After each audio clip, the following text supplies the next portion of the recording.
Hey Gemini, it's Teresa with One Love, One Light. Welcome to your message. Let's see what Spirit has for you. Holy Spirit, what do we have for Gemini? What message do you have for Gemini? And we have, there is strength in doing nothing. Wait. What have you been forcing and how can you let go of the outcome? So it's really talking about not pushing for anything, kind of going with the flow, allowing things to come to you rather than pushing for anything. But let's see what the book has to say. Number 6. Just like nature has its seasons, we have seasons of our soul. There is a time for planting seeds, harvest, growth, and celebration, and rest and renewal. Understanding the seasons of your soul's growth will help you navigate life with more grace and ease.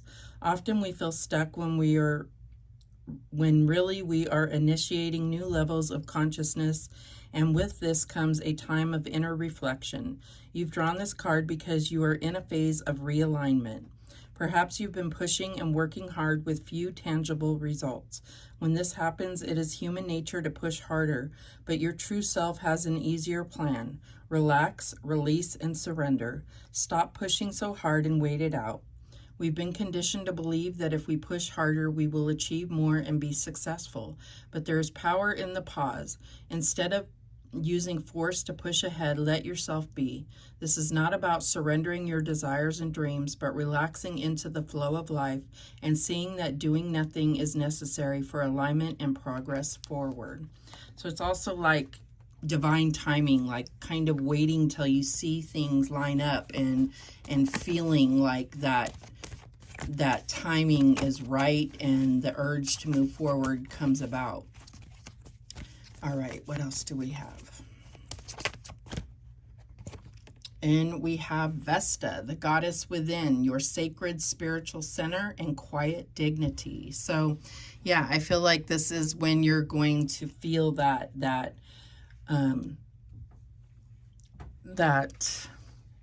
quiet dignity, that alignment, that just being that goddess within. But we're going to read Vesta as well. Let's see here. Here we go. The current energy is focused on the part of you that is represented by Vesta. On the card, you see a goddess within, a representation of the sun in a stained glass window. The sun is the spiritual center of our solar system, and Vesta represents the spiritual center of you, the fire of the divine within, and your perfect sacred spirit.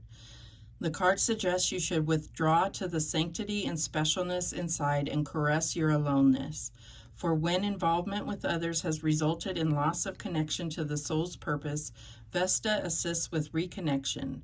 Balance between inner strength and service to others is essential for a strong spiritual center. In quietness, you should give humble service to the domestic ritual that calms our human struggle. For Vesta awards dignity to cleaning routines. You may find yourself attracted to such gentle pursuits as meditation or yoga. Equally, you may find yourself revering earthly activities such as cleaning the windows. These simple acts are homage to the beauty of material things, for in our Vesta moments we can appreciate the molecular structure of a wooden floor, a fireplace, or any small things that we own. Because we own something, we exist. There is a pride that can be found in perfecting what we possess, a spiritual uplift at the center of earthly things that gives stability and reassurance. Vesta is unusual in that she represents both fire and earth, the point where order and chaos meet, the core of human experience. Her fire is about comfort and confidence, while her earth is dignified, quiet, and diligent. Take time out and be wholly and completely devoted to you. Treat your body as a temple and your home as the supporter of your earthly existence. So I feel like this is part of the, like doing nothing and waiting is just like being at home, being alone, and just kind of that quiet dignity, just reveling in your security, in your comfort. And this is like part of kind of reconnecting with your soul and that goddess within. What else do we have? And we have accept struggles as lessons. So like it was talking about feeling a little stuck, and it's kind of like, you know, accepting certain things as lessons, accepting certain, like feeling stuck as a time to, like collect yourself and regroup and understand that everything happens the way that it's supposed to. There's a reason for stillness. There's a reason for, you know, pausing. That's what I'm getting here. All right, what else do we have for Gemini? And we have the Five of Pentacles, financial and material changes. So this is also a card about aloneness and needing that time alone. And sometimes when we're in it, not feeling like we want to be alone, but there's a purpose behind it. So I feel like all of this goes together. And sometimes it's about understanding or learning how to be resourceful on our own so that we can kind of be prepared for other times that we may need to be resourceful, right? It's like learning how to find resources when it seems like there are none. Finding support when it seems like there is none, you know? So what else do we have? And we have the Four of Cups, discontent and boredom. So yeah, I feel like this is that, you know, like we keep looking at the same things and not realizing that there is opportunity. There is an opportunity to reconnect with the divine.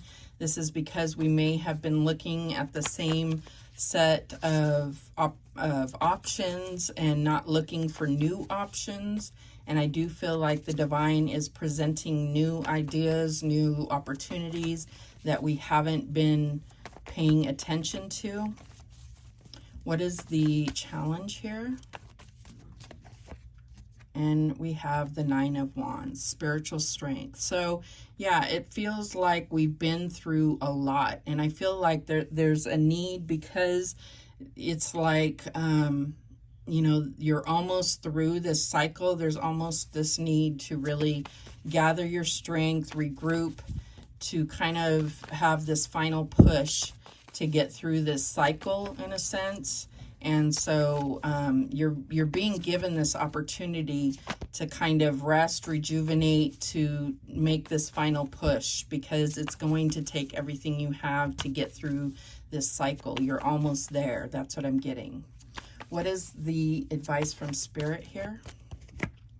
And we have the Two of Wands, the waiting game. There may be a choice that you're going to have to make, and you're going to need all your wits about you. That's what I'm getting. You're going to be faced with a major decision, like at a crossroads here. And I feel like the more connected you are with the divine, the more connected you are with your own security, your own understanding of what you want, where you want to go, what your plan is, the more equipped you will be to make this decision. What is the outcome here? And we have the Four of Wands. So yes, you are, you know, you're going to be able to make this decision from a solid foundation that will keep you secure, keep you stable, keep you on the right track towards your achievements, towards what you've been trying to build. The bottom of the deck is the Nine of Swords, suffering in silence. So yeah, I feel like don't overthink things. Be more about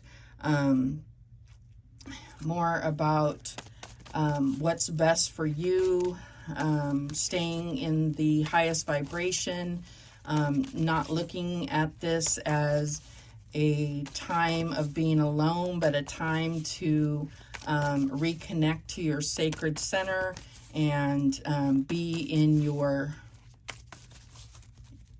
you know, reconnecting to your higher self, really being in that place of being prepared for whatever's next, whatever the next challenge is. All right, let's clarify. Show me that Five of Pentacles. And we have the solar plexus chakra. So yeah, I feel like there is something that's about this alone time that's going to build your confidence and really help you to understand your own value, that you don't necessarily need anyone else to you don't have to rely on anyone else in order to make it. That's what I'm getting. It's like you're going to build confidence. You're going to understand that you can do things on your own. And it doesn't mean you'll have to, but the fact is that you'll understand that you can if you had to, you know? Show me this Four of Cups. And we have the Two of Cups. So yeah, it's like as soon as you learn to enjoy your own company and you build that confidence and learn to love yourself and understand your value, you're going to draw in the right partner. That's what I'm getting here. Show me this Nine of Wands.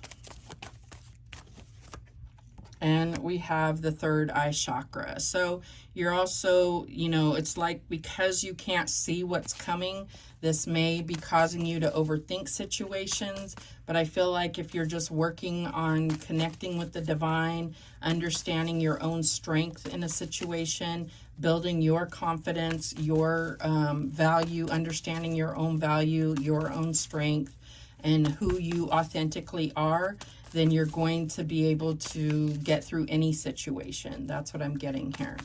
Show me this Two of Wands.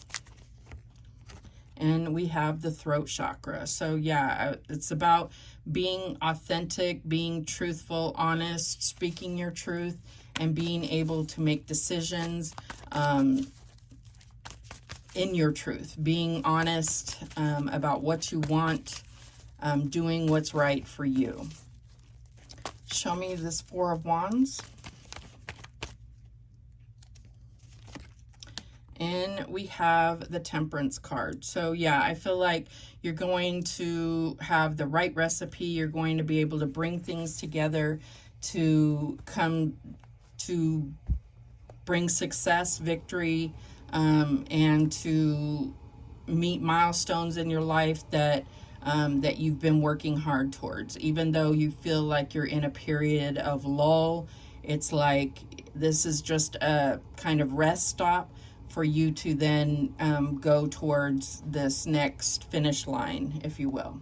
The bottom of the deck is this sadness and isolation, but this is like a healing period to leap from. That's what I'm getting here.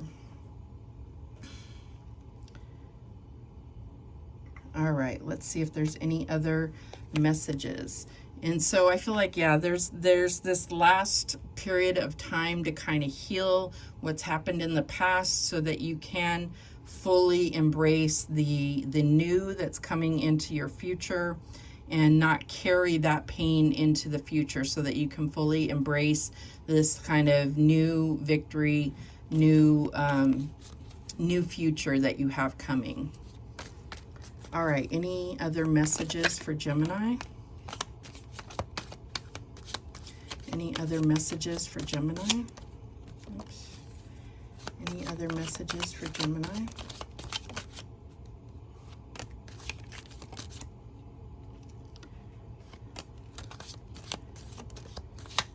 Let's see if we have any from this other pile. Any other messages for Gemini?